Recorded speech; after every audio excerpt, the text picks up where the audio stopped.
ኢትዮጵያና አሜሪካ የሁለትዮሽ ግንኙነታቸውን ይበልጥ ለማጠናከር መከሩ። የውጭ ጉዳይ ሚኒስትር ዶክተር ጌዲዮን ጢሞቴዎስ ከአሜሪካ ረዳት ውጭ ጉዳይ ሚኒስትር ክሪስቶፈር ላንዳው ጋር ተወያይተዋል። በውይይታቸውም ኢትዮጵያና አሜሪካ ያላቸውን ሁለትዮሽ ግንኙነት ይበልጥ ማጠናከር በሚያስችላቸው ጉዳዮች ላይ መክረዋል።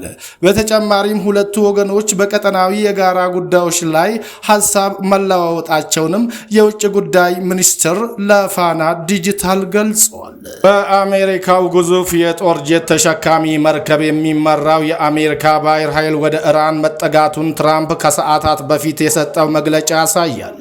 በአብርሃም ሊንከን ስም የተሰየመው ግዙፍ የዓለማችን የጦር ጄት ተሸካሚ መርከብ ከሌሎች የአሜሪካ መርከቦች ጋር ሆኖ ለጥቃት ተመቻችቷል። የአሜሪካ ጦር ሰሞኑን ለተቀናጀው ጥቃትና መከላከል በቀጠናዋ ልምምድ እያደረገ ይገኛል። ኢራን በሆርሙዝ ሰርጥ ከፍተኛ ወታደራዊ ልምምድ እያደረገች ትገኛለች። የጦር ልምምድም የባህር የሚሳኤል ኃይልን ያካተተ ሲሆን ከ25,000 በላይ ጦር እየተሳተፈ እንደሚገኝም ተዘግቧል። እስራኤል በኢራን ላይ ከዚህ በፊት ታይቶ የማይታወቅ ጥቃት ለመፈጸም መዘጋጀቷን ቤንጃሚን ኔታንያሁ ተናግሯል። የምንፈጽመውን ጥቃት ማንም ሊገምተው አይችልም። ኢራን እስራኤልን የምታጠቃ ከሆነ ኢራን አይታ የማታውቀውን ጥቃት ይጠብቃታል ሲሉ ዝቷል። ቱርክ የኢራንን ድንበር ላይ ከፍተኛ የደህንነት መጠናከሪያ እየሰራች ትገኛለች። የደህንነት መጠናከሪያ በአየር ኃይል፣ በድሮን፣ በምድር ጦር እየተሰራ ሲሆን ጦርነቱ ከተከሰተ ከፍተኛ የሆነ የኢራን ሕዝብ ወደ ቱርክ ይሰደዳል ተብሎ ይጠበቃል። ይህን ስደት የሚፈጥረውን ቀውስ ለመከላከልና ለማስቆም ነው ቱርክ ድንበሯን እያጠናከረች የምትገኘው። ኬንያ በ10 ዓመት ውስጥ ከማንም አልበደርም ስትል ወሰነች።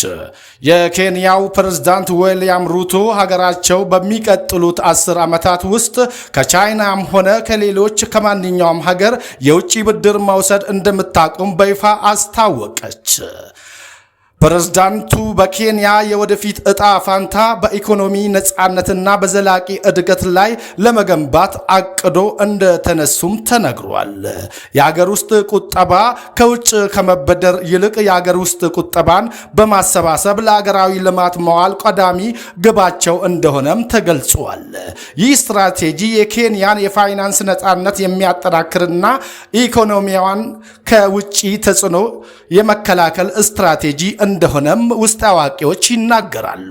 የዜጎች ተሳትፎ ኬንያውያንን በራሳቸው አቅም ሀገራቸውን በመገንባት ሂደት ላይ ንቁ ሚና እንዲጫወቱ ያስችላቸዋል ሲሉም ተናግረዋል።